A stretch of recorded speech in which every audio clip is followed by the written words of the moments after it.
his aunt passing, and when he invited me to come up here to share with you, he shared something that kind of hit me like an arrow. He said, "You have the consciousness for this." And I do. And I bring that up because Paul was the man who invited me to go on this path, on this journey of looking for spirit in my life. And understanding really what that was and how to put prayer in my life. That's why I titled this talk, A Prayer Life. The first prayer I learned, as many of you probably did, was the Lord's Prayer. Maybe not, but that was the first prayer I remember. And it's the first one I remember is because it's the one I memorized. And I said it. I said it at Thanksgiving and Christmas and at events and at church. And I did all my duty by being an acolyte, lit candles and put hymns back in the pews. And I went through the motions of it. And it always is a reliant prayer for me. It sits well in that little part of my heart that reminds me of when I was a little boy. But as I got older and life got in my way, because my life did get in my way, there were other prayers and there were other things that took place of that spiritual connection, that spiritual conduit that seemed to disconnect from a point in my life when I was maybe around 10 years old. And I'm only talking from my experience because I think that the truth lies in my experience, as many of you probably share your own journey. That's the way we connect, is by telling stories. So my story is not one that I've tried to color and make more interesting. I've really been trying to whittle out the drama and the production that I put on it. And I got to the truth about how I've moved past addiction and behavior that was really unbecoming. And that brings me to the second prayer I learned. 29 years ago, I stopped drinking and doing cocaine.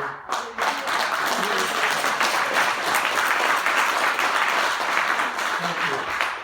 And I'm really proud of that. I'm proud of being able to do it one day at a time. And the serenity prayer, which is, God, grant me the serenity to accept the things I cannot change, the courage to change the things I can, and the wisdom to know the difference. That became a lifesaver, a life jacket for me when I did not know what the day would unfold as I was trying to get off of a cocaine addiction that was really intense. I didn't know that prayer until I went to AA and sought out a 12-step program. And there you go. And if you want to know, God has the details in all of this, but the detail for me was I had been spiraling down with addiction and with a lack of spirit, a lack of a power that I felt that cocaine was giving me, until I was sitting on a ledge of my apartment at 2 in the morning. After 4 days of binging, not knowing how to stop. And then I had this moment of clarity. And I really believe it's that divine intervention, that divine knowing that if you don't, you're going to jump, you're going to fall. And I was so close to it, it scared the life into me. I stepped away from that ledge. And Carolyn brought a book in today. I have to just sidetrack for a second. That I wrote, 98 it came out, and I talk about this event. I wrote a letter to my partner at the time saying that if I don't stop, that I'll die. And I went to a meeting and raised my hand and I said, I'm in trouble and I need help. And they were there for me every step of the way. And I heard God grant me the serenity to accept the things I cannot change, the courage to change the things I can, and the wisdom to know the difference, like it was the Lord's Prayer all over again. It was that connection that I needed to Spirit, that connection that I needed to rely on that was greater than myself. In that, many years passed. And my relationship ended, I turned 50, I cut off my right hip, I was going through a major change in my life, and I walked into and sat in a chair in front of Paul Tanalia. And I heard prayer for the first time in a new way, in a way where I was clear and where I was healthy, and I was looking for that connection that even in the belief of the higher power in my 12-step program, I went with, but I never felt it impact me the way that I felt when I found a spiritual community. I love the community that I had in AA, and I have friends who are still in my life from those meetings. In fact, there's a gentleman named Augustine Burroughs who has written many books, Running with Scissors and Dry, and these books. And he wrote a book called Dry, which was all about his sobriety. And I was in the meetings that he was describing. So I didn't have that connection to prayer like I have now. Paul, as well as all the people in the New Thought movement and the Unity movement, gave me a template for prayer that was real, that was a conversation that I was having daily. Every single day, I connect to that Spirit in a prayer that I want to share with you now. Many of you may have heard it. Peace, be still, and know I am God. Our core beliefs here at the Spiritual Arts Center, our first one is God and Creative Spirit is the perfect, eternal, unchanging, and ever-present good of all. And I love that core belief. I love that that's where we lay our foundation. The second is that since we are one with God and Creative Spirit, we are divinely, perfectly, and unquestionably good ourselves. And then our third, which is prevalent and important to this talk, is that prayer and meditation is the pathway to the realization of our oneness with Creative Spirit, or with God. I want to ask you, do you pray every day? Can I see some hands? Okay, great. And does it feel, is it something that's formal to you? Is it a ritual, or is it a breath?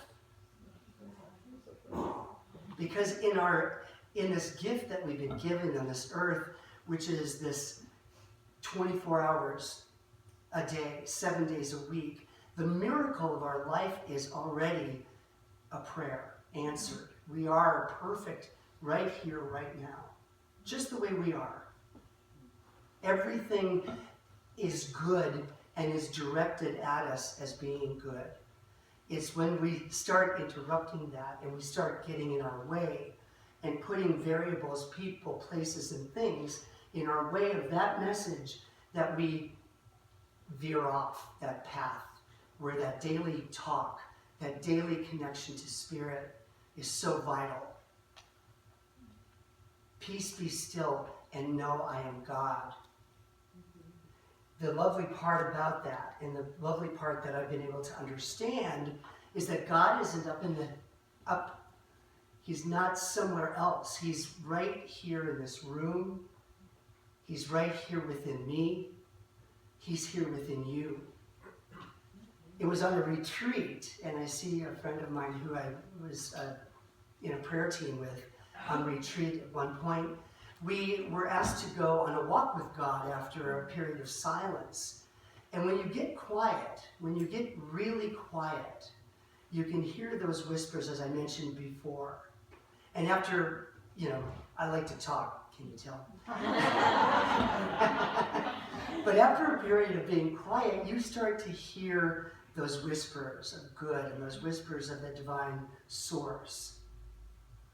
And on that walk with God, Paul had suggested that we see everything as divine. And in that, I saw everything literally transform into the divine idea of this microphone and the wire and the rubber covering the wire was a divine idea.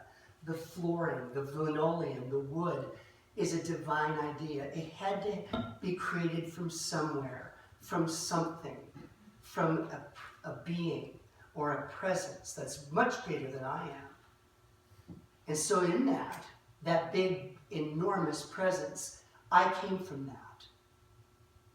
So if we came from that, then we are that. Do you agree?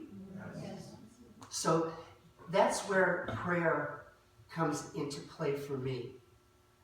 Is I go into that conversation with that spirit and I connect to it my way. I have the conversation that isn't formatted with forgiveness and I'm not down on my knees, bowed with my head down. I am standing here in front of you all praying out loud in words. And I pray in my actions. That's what I believe. I try to do service, and in service there is there's an unspoken truth of prayer between me and the people that I connect with.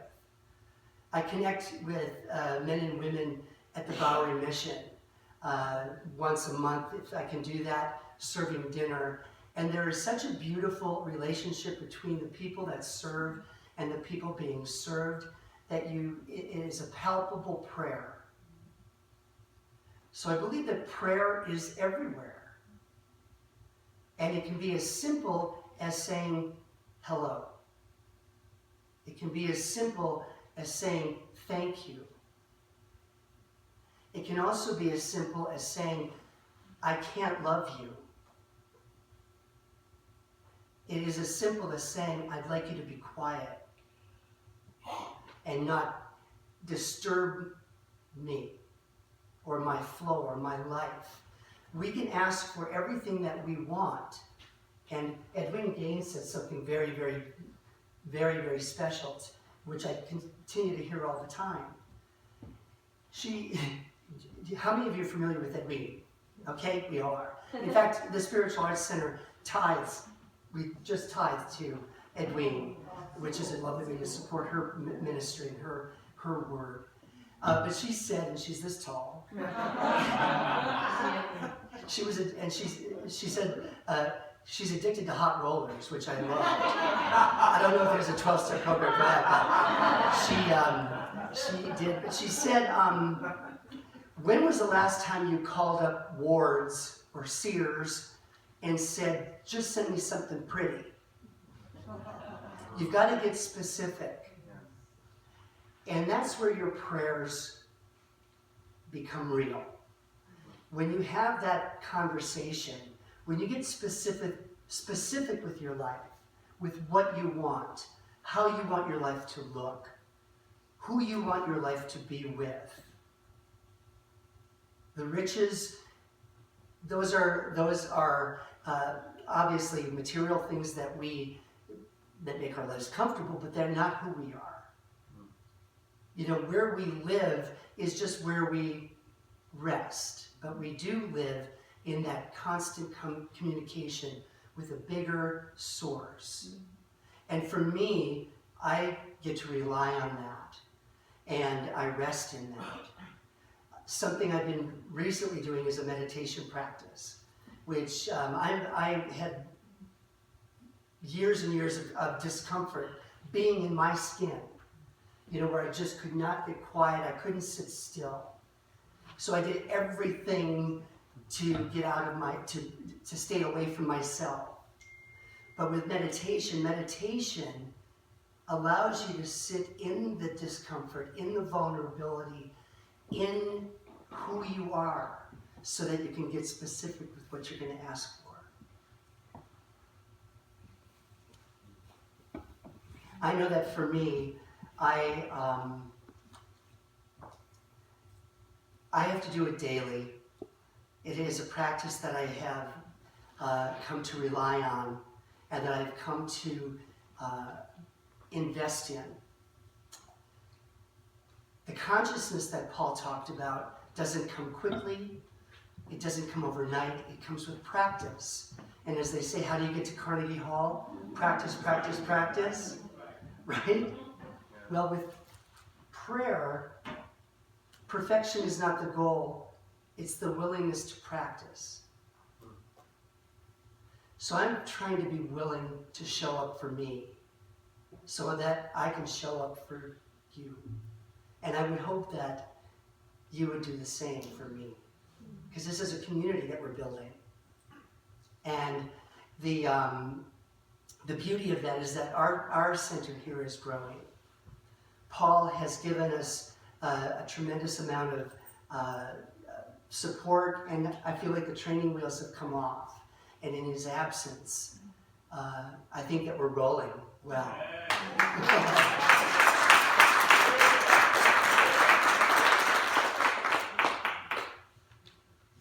So, in wrapping this up, peace be still and know I am God. Peace be still and know. Peace be still. Peace be. Peace.